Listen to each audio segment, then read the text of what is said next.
श्रोताओं, संप्रति हम ऋग्वेद के प्रथम मंडल के 19वें सूक्त के चौथे मंत्र की व्याख्या करने जा रहे हैं। इस मंत्र के दृष्टा लिखे हैं मेधातिथि काम, छंद है गायत्री और देवता मरुद्गण और अग्नि। तो इस मंत्र में अजय प्रतापी मरुतों के साथ अग्निदेव के यज्ञ स्थल पर आने की प्रार्थना है। यह इसका शीर्षक कहा जा सकता है, शीर्षक है। तो अब हम प्रथम मंत्र पाठ करेंगे। ओम यज्ञा अर्कमान ओजसा मरुद्भिरग्न आगहि। तो यह उग्रा या यह है वो ए माने जो, उग्रा माने उग्र है, उग्र माने बलशाली है, प्रतापी है। और उग्र का अर्थ हुआ कि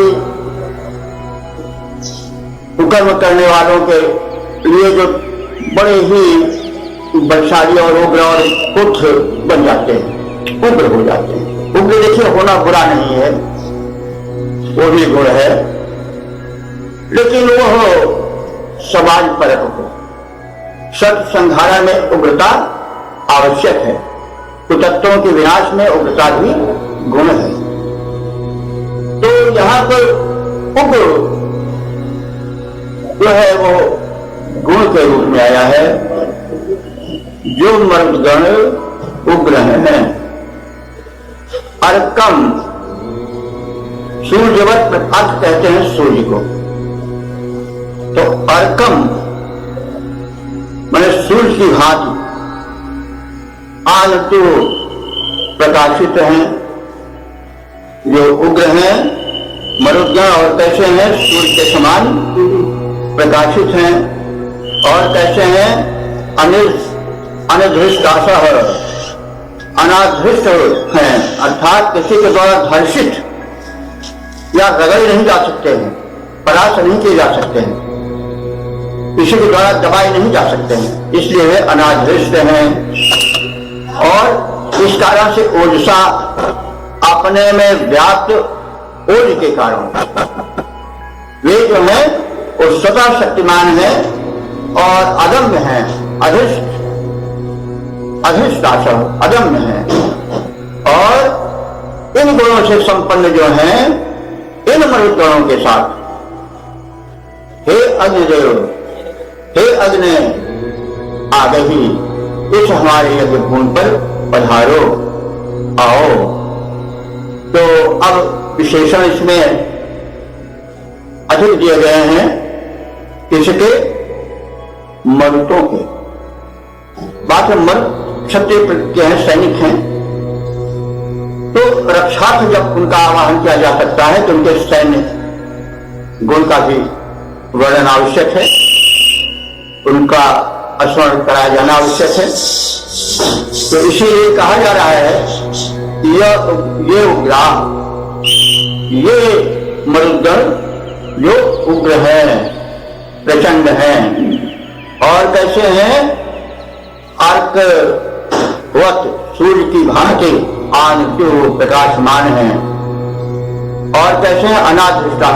अनाधृष्टाशा जो अदम्य है, किसी के द्वारा दबाए नहीं जा सकते हैं, क्योंकि ओजाशा उनमें ओज है, अपने बल पौरुष ओज गुण के कारण जो अदम्य है, जो प्रचंड है, जो सूर्यवत तेजस्वी हैं, ऐसे मरुद्गणों के साथ हे अग्नि देवता, आप हमारे इस शुभ कर्म यज्ञ में पदार्पण करो।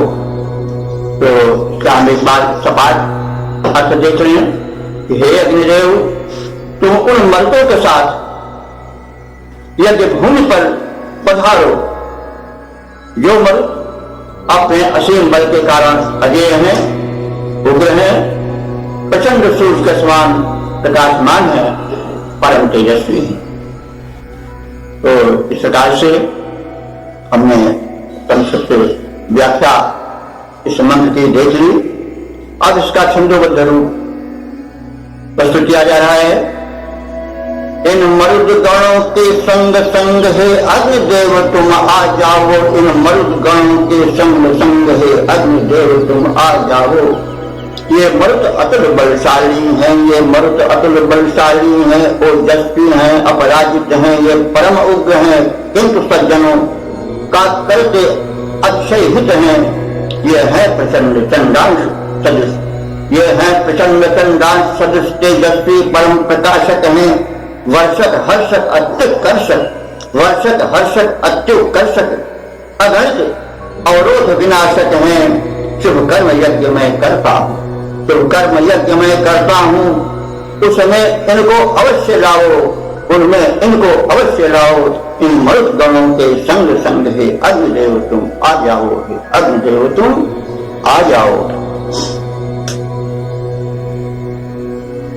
वेद प्रेमियों, सुधी श्रोताओं, अब ऋग्वेद के प्रथम मंडल के 19वें सूक्त के 5वें मंत्र की प्रस्तुति होने जा रही है। यह मंत्र शायद गायत्री छंद में निबद्ध है।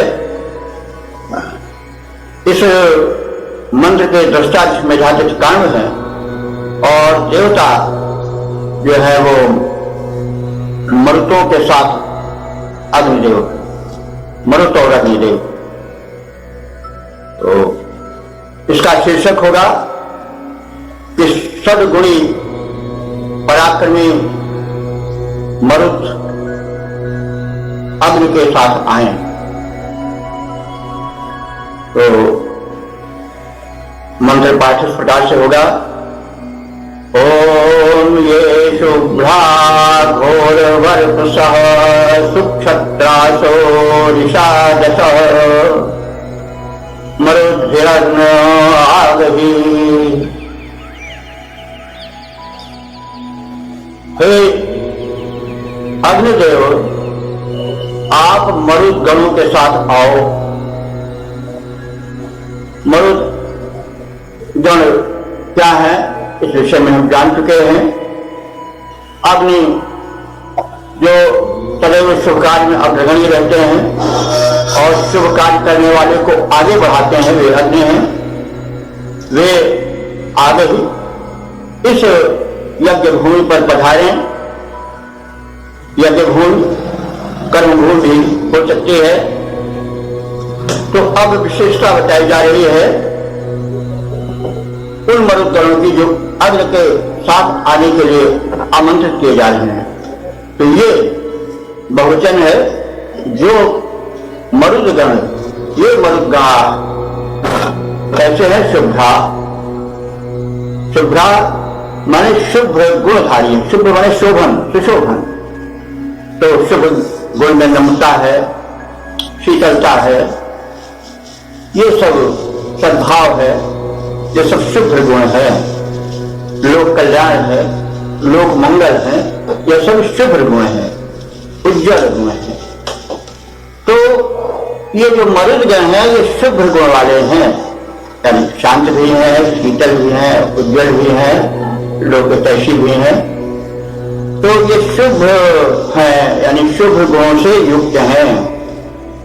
लेकिन शीतल हैं, शांत हैं, मंद मंद प्रभावित होते हैं, जीवन देते हैं। जिसका मतलब नहीं यह उनकी नम्रता के विरुद्ध कुछ कार्य है, वो उनकी दुर्बलता का निशानी, ऐसी बात नहीं। वे घोर वर्षा भी हैं, घोर वर्षा, घोर पराक्रमधारी भी। देखिए, पराक्रम की शोभा नम्रता में, शुभ गुण में होती है। राक्षस क्या कम पराक्रमी? लेकिन उनमें शुभ गुण नहीं थी, उनमें नम्रता था, लोकोपकार था और परहित का भाव नहीं था। वे आत्मपरक थे, पूर्ण रूप से साक्षी थे और अहंकार में डूबे रहते थे। वे उजाड़ने में विश्वास रखते थे। तो मरुदगण जो है वो तो कुछ हो तो उजाड़ डालेंगे, पेड़ों को उखाड़ के फेंक देंगे, लेकिन वे शुद्ध हैं। ये विरोधी गुण महापुरुषों के लक्षण होते हैं। राम को भी बताया गया है कि कोमल कुसुम चाहि वज्रादक कठोराणी मृदुनि कुसुमादक। वे कठोर बनते हैं तो वज्र के समान हो जाते हैं और जब कोमल बनते हैं तो कुसुमवत हो जाते हैं। ये महापुरुषों के लक्षण हैं। तो हम इन शुभ और घोर वर्षा इन दो शब्दों को लेकर के व्याख्यान प्रस्तुत कर रहे हैं। ये मरुदगण जो कि शुभ सुशोभन गुणों से युक्त हैं, साथ साथ घोर पराक्रमी हैं और उग्र रूप धारण करने वाले भी हैं और सुख क्षत्रासो भली भांति से रक्षक हैं। क्षत्र का अर्थ होता है क्षत्रात् किलत्रायते तुदग्रह क्षत्रिय शब्देश भुवनेषु। महाराज दिलीप कहते हैं कि हम क्षत्रिय हैं क्योंकि हम क्षतात् किलत्रायते, हम क्षत होने से लोक को बचाने वाले हैं, इसीलिए क्षत्रिय हैं। तो क्षतात् किलत्रायते पितृग्रह क्षत्रिय शब्देश भुवनेषु प्राणैः चिंतेन विपरीतैः प्राणैः पुरुषमलीन। आप सब जानते हैं गो सेवा के अंतर्गत रघुवंश में इसका चित्रण है। तो वह क्षत्राशा का अर्थ हुआ कि जो क्षत से विनाश से निर्दोषों की रक्षा करने वाले हैं। क्षत्राशा बहुवचन है, क्षत्राशा और ऋषादशा माने शत्रु संहारक हैं। तो देखिए शुभ तो एक ही बार आया है, लेकिन घोर वर्पस, घनघोर पराक्रमी, उग्र रूपधारी और रक्षण निपुण क्षत्राशः और ऋषादशः मने शत्रु संहारक। ये तीन विशेषणाएं हैं। इसका अर्थ हुआ कि शिष्य में तमोगुण का आधिक्य है। यहां पर जहां तह का कौलू कपट मानस सुकृत मराल। बहुत पहले तुलसीदास जी ने कह दिया है कि भैया सुनिए सुधा देखी अमे सब करतूति करार, और जहां तहां का कौलू कपट मानस सुकृत मराल। तो भैया कौवा और बगुले और मच्छर ये सब तो चारों ओर फैले हुए हैं, लेकिन सुनिए सुधा जो वो तत्व की अमर बना दे पान करते ही, वो तो केवल सुना जाता है, कहीं दिखाई नहीं पड़ता है कोई। तो सुनिए सुधा, लेकिन देखिए गरल तो स्पर्श अनुसार में दिखाई पड़ते हैं। ऐसे तमाम विषय हैं जो कि जबान पर रखे नहीं गए कि प्राण हो गया। तो सुनिए सुधा, देखिए गरल और सब करतूति करार। जो शिष्य की रचना है इसकी करतूतें बड़ी करार है। जहां तहां काक उल्लू कब्बल, कौवे उल्लू बगुले तो जहां देखो वहां फैले पड़े। लेकिन मानस सुकृत मराल, जो दूध और पानी को अलग अलग कर देता है, परम न्यायी है, गुणग्राहक है, वो तो कहीं मानसरोवर में है जो कि दिखाई नहीं पड़ता है, सुलभ नहीं है। तो यह बात इस संदर्भ में कही गई है कि देवों में केवल शांति नहीं होनी चाहिए, उनको परम पराक्रमी, प्रचंड, उग्र और क्षत्रिय गुणों से, उसके रक्षण से भी संपन्न होना चाहिए। क्योंकि त्रिगुणों में यहाँ पर तमोगुण और रजोगुण का प्राबल्य है। यहाँ पर दुष्ट अधिक हैं, पर पीड़क अधिक हैं, सज्जन कम हैं। गलत कार्य करने वाले अधिक हैं, उसमें पैसा लगाने वाले अधिक हैं, सत्कर्म में अपने को जुटाने वाले कम हैं। तो जो ज्यादा होता है संख्या में, वो अल्पसंख्यक को दबाता ही है। तो इसलिए किसकी आवश्यक है, किसकी आवश्यकता है? बल की, वीर की, पौरुष की, पराक्रम की, और साथ ही साथ रोष की भी आवश्यकता है, साथ साथ प्रचंड पराक्रम की भी आवश्यकता है। और फिर शुभ गुण भी होना चाहिए, शोभन गुण भी होना चाहिए, दया, क्षमा, प्रेम, मित्रता आदि का। तो ये इतना इसलिए कहा गया कि जो मनुष्यगण है वे शुद्ध तो हैं, जो आवश्यक है, वे सुखद हैं, शुभ गुण वाले हैं, नम्र हैं, ताप हरण करने वाले हैं, सुख देने वाले भी हैं अपने भिन्न भिन्न रूपों में। लेकिन इसका मतलब नहीं है कि बस वो वहीं तक सीमित हैं। यदि आवश्यकता पड़ी, यदि कुछ दल प्रबल हुआ तो घोर बरसा, घोर पराक्रम वाले बन जाते हैं, बहुत उग्र रूप धारण कर ले जाते हैं, और वे दिशा दिशा सच संहारक बन जाते हैं, और सुछत्रासु अच्छी तरह से संरक्षण में जुट जाते हैं। तो संरक्षण में संहार की भी आवश्यकता पड़ती है। महाभारत कृष्ण ने इसीलिए कराया, राम ने राशि से नगवध इसीलिए कराया। तो कहने का मतलब इन गुणों से युक्त होना चाहिए जो शिष्य के संचालक या शिष्य के प्रधान हैं, किसी भी क्षेत्र में उनको इन गुणों से युक्त होना चाहिए। वे नम्र हों, विनम्र हों, लोग हितैषी हों, शांत हों, लेकिन वो यह नहीं कि उसका लाभ उठाने, वे प्रबल भी हो जाए, प्रचंड भी हो जाए, दंड भी हो जाए, संहारक भी बन जाए, लेकिन लोग हित में ये ध्यान रखता है। तो हमारे जो देव हैं उनको ऋषियों ने जो प्रस्तुत किया है वो इसी रूप में प्रस्तुत किया है, और जो बड़े लोग करते हैं वो छोटे लोग करते हैं। तो इसलिए जो उनसे नीचे लोग हैं, धरती पर विद्यमान है, शासक हैं, अन्य ग्रह हैं, तो उन्हें भी इन गुणों का अनुकरण करना चाहिए, क्योंकि धरती का कल्याण इन्हीं सबसे होगा। तो अन्य देवता जो कि अग्रगण्य हैं प्रत्येक शुभ कर्म में, वे अपने साथ ऐसे मरुदगण को लाएं जो कि शुभ गुण वाले हों, जो कि शांत हों, शीतल मंद प्रवाह वाले हों, और समय पर जो उग्र रूप धारण करने वाले भी हों, और जो पर्यापालक हों, जो क्षतिग्रस्त करने वालों के संहारक हों, और इस प्रकार से क्षत्रिय गुण से युक्त हों। तो ऐसे व्यक्तित्व से युक्त व्यक्ति होने चाहिए समाज और राष्ट्र के संरक्षण में। तो ऋषि कहता है कि हमारे अग्रगण्य जो अग्निदेव हैं, ऐसे पुरुषों को, ऐसी शक्तियों को, ऐसे व्यक्तित्वों को अपने साथ यज्ञ में लाने और शुभ कर्म को संरक्षण दें। तो इस प्रकार से इसका यह सामान्य अर्थ हो गया। एक बार हम फिर देख रहे हैं, हे अग्निदेव, तुम उन मरुदगणों को साथ लेकर आ जाओ जो उत्तम गुणों से युक्त हैं, जो नम्र हैं, शीतल हैं, सुखद हैं, लेकिन समय पर शत्रु संहार के लिए उग्र रूप धारण कर लेने वाले हैं, जो श्रेष्ठ हैं, पराक्रमी हैं, और जो दुखी हैं, जो पीड़ित हैं, उनके संरक्षक हैं, रक्षक हैं, और जो शत्रु विनाशक हैं। तो अब इसके हम छंदोबद्ध प्रारूप को देखें। इन मरुदगणों के संग संग हे अग्निदेव तुम आ जाओ, इन मरुदगणों के संग संग हे अग्निदेव तुम आ जाओ। ये मरुद शुभ गुणधारी हैं, ये मरुद शुभ गुणधारी हैं, सक्षम है, खरबलहारी हैं, सक्षम है, खरबलहारी हैं। ये उग्र रूप धारण करता, ये उग्र रूप धारण करता अक्षय बल विक्रम धारी हैं।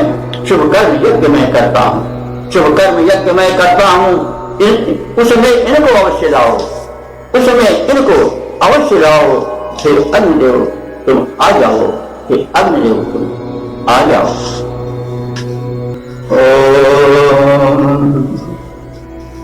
वेद प्रेमियों, प्रियात्मन श्री श्रोताओं, संप्रति ऋग्वेद के प्रथम मंडल के 19वें सूक्त के 6ठे मंत्र की प्रस्तुति होने जा रही है। इस मंत्र का छंद गायत्री है। दृष्टा ऋषि मेधातिथि कानून है और देवता मरुत और अग्नि है। इस मंत्र का शीर्षक है ऊर्जस्वर अग्नि और बलशाली मरुत।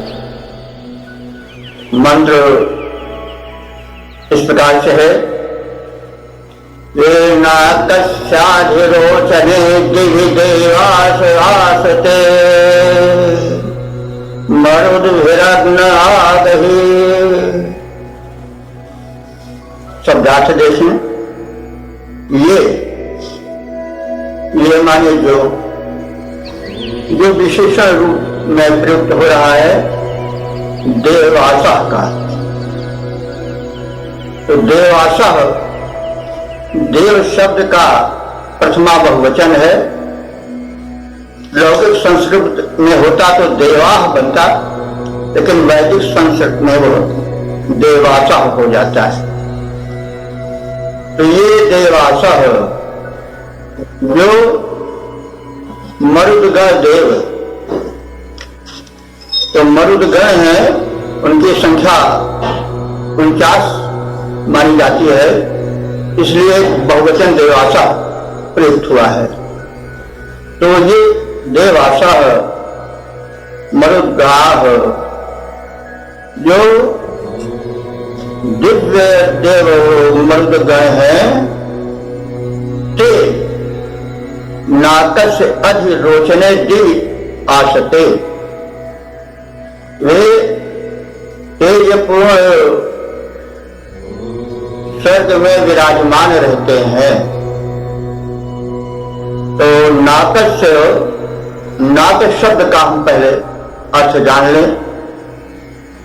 मूल शब्द का है एकाक्षरी कोश में, का अर्थ होता है आनंद,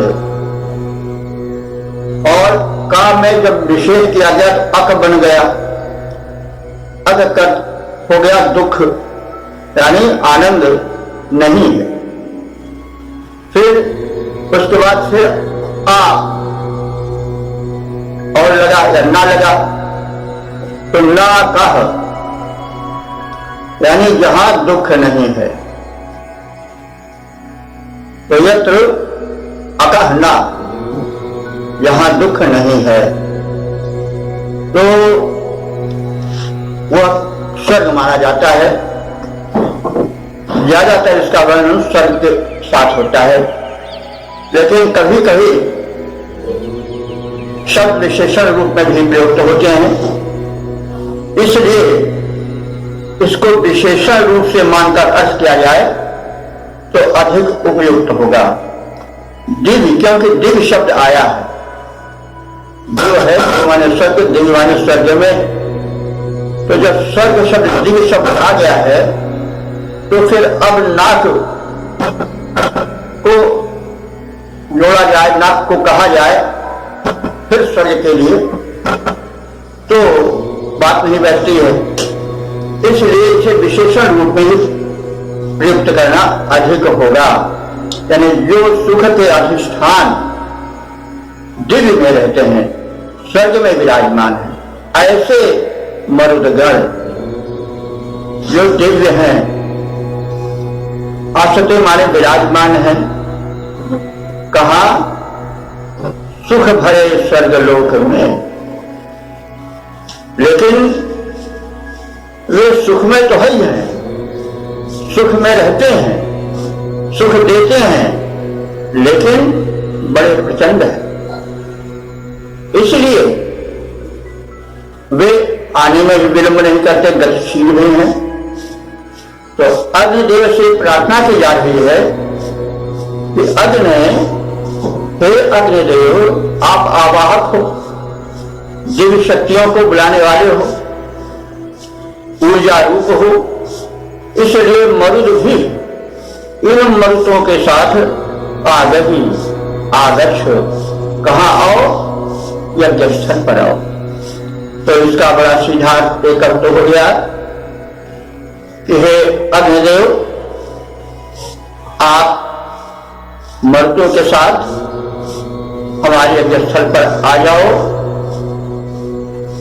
जो मरुत आपके साथ आएंगे, जिनको आप लाएंगे, वे सुखमय स्वर्ग के प्रकाशित वातावरण में, रोशने माने प्रकाशित, आलोकित वातावरण में रहने वाले, वे रोशने दिव्य प्रकाशित स्वर्ग लोक के दिव्य वातावरण में रहने वाले हैं, वहां विराजमान हैं। ऐसे मर्दों के साथ हे ऊर्जा रूप अग्नि आप इस हमारी यज्ञ स्थल पर आ जाओ। लेकिन ऋषि केवल एक बात को लेकर मंत्र नहीं कहता है, उसके पीछे कुछ और भी होता है संदेश रूप में और कुछ अन्य साधना रूप में। तो ध्यान से देखने पर इसमें योग साधना का भी एक प्रारूप दिखाई पड़ता है। तो पहले हम उस योग साधना के प्रारूप को देख लें। हमारे शरीर में चक्र होते हैं, षटचक्र, मूलाधार, स्वादिष्ठान, मणिपूरक और आज्ञा आदि चक्र। सहस्रार चक्र सबसे ऊंचा ब्रह्मांड में होता है। वो जो है वो द्विलोक है। द्विलोक सबसे ऊंचे लोक होता है, जहां पर सूर्य जैसे तेजस्वी ऊर्जस्वल नक्षत्र है। तो ब्रह्मांड जो है वो शरीर का, क्योंकि चरण तो है वो पाताल, पद पाताल, वो तो पाताल लोक है, इधर ये अंतरिक्ष लोक है कंध तक। उसके पश्चात से ये जो ब्रह्म रंध्र है, सहस्रार चक्र है, वो स्वर्ग लोक है। तो इस स्वर्ग लोक में सदैव आलोक रहता है, प्रकाशित रहता है। योगान भूत करने वाले जो सिद्ध योगी हैं, उनका ऐसा वर्णन है, उनका ऐसा कथन है। और वहां पर निरंतर ज्योति झड़ती रहती है, अमृत झड़ता रहता है इस सहस्रार चक्र से। वहां जो ऊर्जा आती है, कुंडलिनी जागृत होती है। कुंडलिनी ऊर्जा रूप है और ऊर्जा रूप अग्नि भी है। तो ऊर्जा ही किसी चीज को उत्थित करती है। सबसे नीचे मूलाधार चक्र होता है। मूलाधार चक्र से ऊर्जा कुंडलिनी शक्ति को उत्थित करता है। कौन? ऊर्जा रूप में विराजमान अग्नि। और बोला करके उस ऊर्जा को, कुंडलिनी शक्ति को सहस्रार चक्र में स्थापित कर देता है। तब जो साधक है वो ब्रह्म रूप बन जाता है। प्रचंड प्रकाश का अनुभूत, सुख शांति की अनुभूत, अमृत तत्व की अनुभूत उसे होने लगती है। तो इसका हम उस रूप में अर्थ करें तो कुछ इस प्रकार से कर सकते हैं। यह ऊर्जा रूप में विराजमान अग्निदेव, तुम मूलाधार चक्र से उठकर सहस्रार चक्र रूपी गगन में आओ। वहां के निवासी मरुत जो रहते हैं, वहां पर जो गतिशील हैं, जो प्राणवायु के रूप में कुंडलिनी शक्ति को साथ ले चलते हैं, ऊर्जा को साथ ले चलते हैं, ऐसे वहां के निवासी मरुत गणों को तुम इस पूर्ण कर्म क्षेत्र में, जो शरीर है काया रूप क्षेत्र में लाओ और इस प्रकार से परमानंद प्रदान करो। तो अब आकाश कहा गया है, मंत्र में कहा गया है कि पवन कहाँ रहते हैं, मरुत कहाँ रहते हैं, वे स्वर्ग में रहते हैं, जो कि आकाश के ऊपर है, देवलोक में है। तो उसको गगन कहा गया है। और एक प्रसिद्ध योग साधक कबीर दास हुए हैं, वे समाज सुधारक कवि तो थे ही, साथ ही साथ योग के एक सिद्ध साधक भी थे। तो उन्होंने ब्रह्मांड सहस्रार चक्र को बताया और उसे गगन भी कहा है, और गगन में ही परम प्रकाश रहता है, वही स्वर्ग है। और उस गगन को इस प्रकार से देखा जा सकता है, उनकी अनुभूति में, यौगिक अनुभूति में यह छंद है कि पंख उड़ानी गगन को, पंख उड़ानी गगन को, पेंड रहा परदेश, पानी पिया चंच बिन, भूल गया यह देश। तो गगन, पंख उड़ाई गगन को, अर्थात सुषुम्ना नाड़ी अथवा कुंडलिनी जो है, वह सुषुम्ना नाड़ी के द्वार से या मार्ग से होकर के गगन, जहां पर कि स्वर्ग की तरफ प्रकाश और आनंद छाया रहता है, वहां वह ऊर्जा के द्वारा प्राणायाम के माध्यम से ऊर्ध्वगामी पवन के द्वारा उस सहस्रार चक्र रूपी गगन में पहुंचती है। तो परिणाम यह होता है कि दिव्यानंद की अनुभूति होती है, और जो साधक है वो अपने काया को उस आनंद में भूल जाता है। उस सहस्रार चक्र पर स्वयं को पहुंचाकर उस आनंद में मग्न होकर के इस लौकिक आनंद को, शारीरिक आनंद को भूल जाता है। तो इस प्रकार से हम ऋषि द्वारा एक संदिष्ट योग का सूक्ष्म संकेत का वर्णन भी देख सकते हैं, और ये कह सकते हैं, स्पष्ट हो रहा है कि हमारे ऋषि बहुत ऊंचे योग साधक थे। बाद में उन्हीं संकेतों को ग्रहण करके अन्य लोगों ने भी योग का आविष्कार किया, विस्तार किया, ये तो सिद्ध ही है। तो वही जो कहा गया कि गगन कहा गया, आप गगन में रहते हो, गगन कहाँ है? सहस्रार चक्र है। इसको कबीर ने भी माना कि पंख उड़ानी गगन को, पेंड रहा परदेश, पानी पिया चंच बिन, भूल गया देश। तो ब्रह्मानंद प्राप्त पर यह शरीर प्रदेश जो है भूल जाता है, उस आनंद में शरीर का कुछ महत्व नहीं रह जाता। अपूर्व आनंद में आत्मा डूबने लगती है, और अमृत वर्षा है, यही अमृत की वर्षा है, रिमझिम रिमझिम बरसे पानी। इसी अनुभूति को साधक कबीर ने व्यक्त किया, अपूर्व आनंद की। तो इस प्रकार से सामान्य यज्ञ पर ऊर्जस्व अग्निदेव शक्तिशाली मरुतों को लेकर तो आए हैं, साथ ही साथ वे हमारे इस काया रूपी यज्ञस्थल में जो स्वर्गवत सहस्रार चक्र है गगन की भांति, वहां पर जो प्राणवायु के रूप में मरुत कुंडली शक्ति को लेकर जाकर के आनंद के वर्षण से तृप्त करते हैं साधक को, तो वहां उस अनुभूति का भी वर्णन इस मंत्र में देखा जा सकता है। तो अब हम इस मंत्र के सामान्य अर्थ,